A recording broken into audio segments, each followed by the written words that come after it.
কিরে বাবা, তুই আবার রান্নাঘরে আসতে গেলি কেন? যা, যা ঘরে যা, তা না হলে তোর গায়ে আবার আগুনের আঁচ লাগবে। কি যে বলো না মা, আমি তো আর আগের মতো নেই। এখন তো আমি অনেক বড় হয়েছি। হ্যাঁ, খুব বড় হয়েছিস, কিন্তু জানিস বাবা, সন্তানেরা কখনো বাবা মায়ের কাছে বড় হয় না। তা তুমি ঠিকই বলেছ মা। তা আজকের তুমি কি রান্না করছো শুনি? তোর পছন্দের লাউ আর মাছের মাথা দিয়ে মুড়ি ঘন্ট করেছি। মুড়ি ঘন্ট? আজ তাহলে পেট ভরে ভাত খাবো, কিন্তু তার সাথে যদি একটু আচার হতো তাহলে খুব ভালো হতো মা। আমি জানতাম তুই এই কথাই বলবি, তাই তো আগে থেকে আমি আচার এনে রেখেছি। এই জন্যই তো বলি, তুমি আমার না বলা কথাগুলো কিভাবে যেন জেনে যাও। যা বাবা, ঘরে যা। রতন আর তোর বাবাকে গিয়ে বল হাত মুখ ধুয়ে খেতে বসতে। আমি সবার জন্য খাবার পাচ্ছি। ঠিক আছে মা, আমি যাচ্ছি। এটা কি রান্না করেছো মা? রোজ রোজ এই একই খাবার খেতে ভালো লাগে না। কেন রে বাবা? মুড়ি ঘন্ট তো খুব ভালো হয়েছে। তোমাদের কাছে তো ভালো হবে, কারণ তোমাদের বড় ছেলের পছন্দের খাবার কি না? আরে, খাবার সময় এত কথা না বলে নে নে, চুপচাপ খেয়ে নে। আমাকে তো সব সময় বলবে, কই তোমার বড় ছেলেকে তো কখনো কিছু বলো না। তোর খেতে হলে খা, আর না হলে খাবার রেখে উঠে যা। এ কথা তুমি বলতে পারলে? থাকবো না আমি এ বাড়িতে, আর এক মুহূর্ত থাকবো না। আরে রতন, খাবার রেখে উঠতে নেই। আরে বস বস, খেয়ে নে, তারপরে যেখানে ইচ্ছা যাস। তোমার খাবার তুমি খাও, আমি চললাম। দেখলে তো মা, পাগলটা না খেয়ে চলে গেল। ও যাক, তুই খেয়ে নে, তরকারিটা কিন্তু খুব ভালো হয়েছে।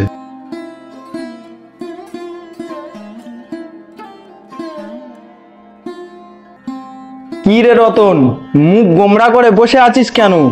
আর বলিস না, বাড়িতে আমার কোনো মূল্য নেই। সব সময় বড় ছেলে যা বলবে তাই হবে। ও আচ্ছা, তাহলে এই ব্যাপার। আজকেরও মনে হয় খাবার ফেলে রেখে চলে এসেছিস। তাছাড়া তুই আর কি বা করবি? আমার মাঝে মাঝে মনে হয় ঘরবাড়ি ছেড়ে অন্য কোথাও চলে যাই। আর ভালো লাগে না, নিজের বাড়িতে নিজেকে আসামির মতো মনে হয়। আমি বুঝি রে, তোর সব কষ্ট আমি বুঝি। ওই যে কথায় আছে না, মার থেকে মাসির দরদ বেশি, তোরও হয়েছে তেমন।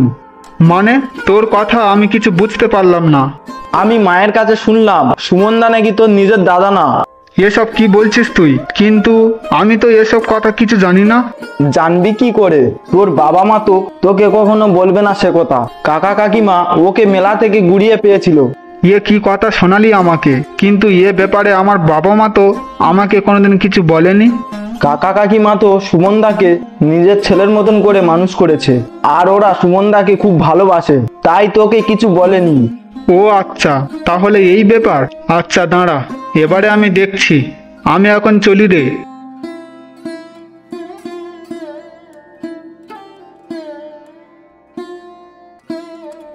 বাবা, তুমি এই কাগজে একটা সই করে দাও। এই কাগজে কি লেখা আছে? তোমার অত কিছু জেনে তো কোনো লাভ নেই। তোমাকে যা বলছি তুমি তাই করো। না, কি লেখা আছে তা না জেনে আমি এই কাগজে সই করতে পারবো না। এই কাগজে লেখা আছে তুমি তোমার সমস্ত সম্পত্তি এখন থেকে আমার নামে করে দিয়েছো।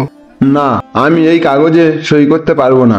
এখন আমি বুঝতে পেরেছি তুমি এই কাগজে কেন সই করতে পারবে না। সুমন কে, কি তার পরিচয়? তোমরা ভেবেছিলে আমি কিছুই জানতে পারবো না, তাই না?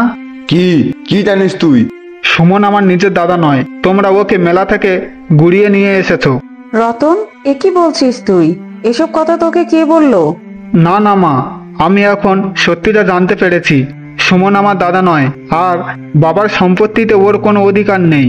রতন, শেষবারের মতন বলছি, বেরিয়ে যা তুই এই বাড়ি থেকে। আর কোনোদিনও এই বাড়িতে ফিরে আসবি না। এই বাড়ি ছেড়ে আমি কোথাও যাব না। গেলে তোমরা আর তোমার বড় ছেলে যাবে। এই কাগজে সই করে তোমরা আর তোমাদের বড় ছেলেকে নিয়ে এই বাড়ি ছেড়ে চলে যাও। বাবা, আমার মনে হয় রতন ঠিক কথাই বলেছে। তোমরা ওর নামে সবকিছু দিয়ে দাও, তোমরা সুখে থাকো। আমি তোমাদের চোখে জল দেখতে পারবো না। আমি এই বাড়ি ছেড়ে চলে যাচ্ছি। না বাবা, না, তোকে আমি কোথাও যেতে দেব না। তোকে ছাড়া আমরা কি নিয়ে থাকবো? তোমরা ভালো থেকো।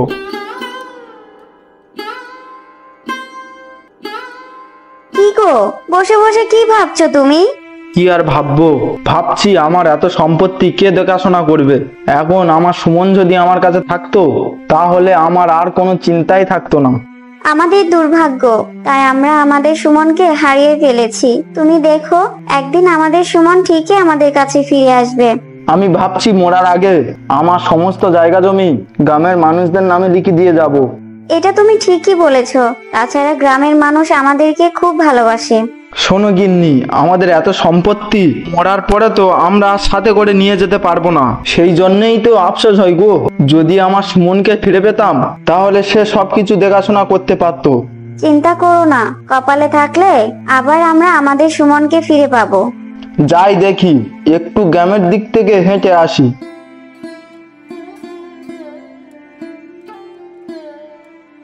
শরীরটা ভালো লাগছে না, আর মনে হয় যেতে পারবো না। আর একটু গেলে আমরা গ্রামে পৌঁছে যাব।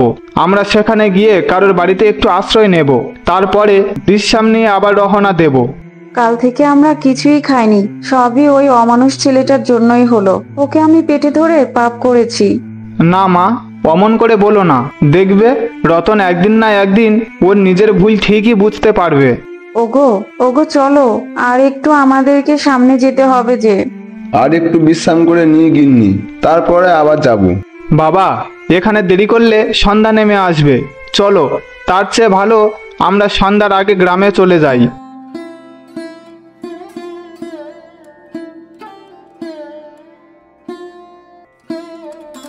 কে আপনারা? কোথায় যাচ্ছেন এদিকে? এই গ্রামে তো আগে কখনো দেখিনি আপনাদের। আসলে আমরা এই গ্রামে নতুন। আজকের রাতটা কোথাও যদি থাকবার মতো একটা ব্যবস্থা হতো, কালকে সকালে উঠে আমরা চলে যাব। আজকে রাতে থাকবার মতো একটু জায়গা হবে? আসলে আপনি তো এই গ্রামেরই লোক, তাই আপনাকে কথাটা বললাম।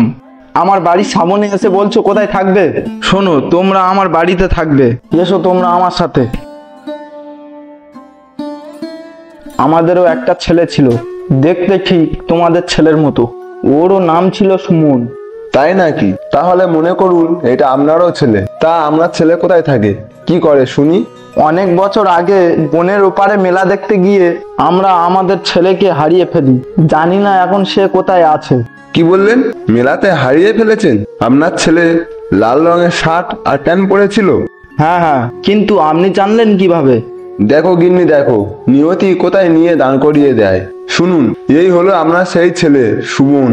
অনেক বছর আগে আমি ওকে মেলার মাঠ থেকে খুঁজে পাই, কিন্তু ও ওর নাম ছাড়া আর কিছু বলতে পারছিল না। হ্যাঁ, তারপর থেকেই তো ওকে আমরা আমাদের নিজের সন্তানের মতো বড় করেছি। সত্যি তুই আমাদের সুমন? ওগো, আমি বলেছিলাম না আমাদের সুমন ঠিকই একদিন আমাদের কাছে ফিরে আসবে।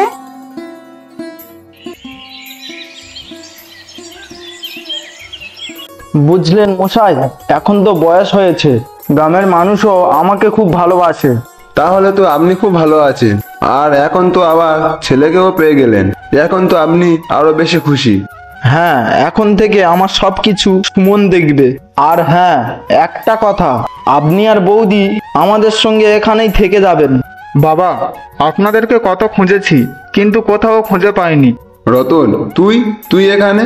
তোমরা বাড়িতে ফিরে চলো বাবা, তোমাদের ছাড়া আমার এক মুহূর্ত ভালো লাগছে না। আমি বলেছিলাম না বাবা, রতন একদিন ঠিকই ওর ভুল বুঝতে পারবে। আমাকে ক্ষমা করে দাও দাদা। চলো না, সবাই আবার বাড়িতে ফিরে চলো। না রে ভাই, এখন আমি চাইলেও আর যেতে পারবো না, কারণ এখন আমার দুটো পরিবার। দুটো পরিবার? এসব তুমি কি বলছো দাদা? হ্যাঁ রে, উনি হলো সুবনের আসল বাবা, আর উনি হলো মা। আমাদের এই দুই পরিবারে ওই একটাই ছেলে। আমি বুঝি তোমার ছেলে নয় বাবা? তা হবে কেন? আজ থেকে আমাদের একজনের দুটো করে ছেলে। আয় বাবা, তোরা আমার বুকে আয়। বন্ধুরা, আমাদের এই ভিডিওটি তোমাদের কাছে কেমন লেগেছে? যদি ভালো লেগে থাকে তাহলে ভিডিওতে একটা লাইক, কমেন্ট আর সাবস্ক্রাইব করতে ভুলবে না। দেখা হচ্ছে পরবর্তী নতুন কোনো গল্প নিয়ে। ততক্ষণের জন্য সবাই ভালো থাকবে, সুস্থ থাকবে। ধন্যবাদ।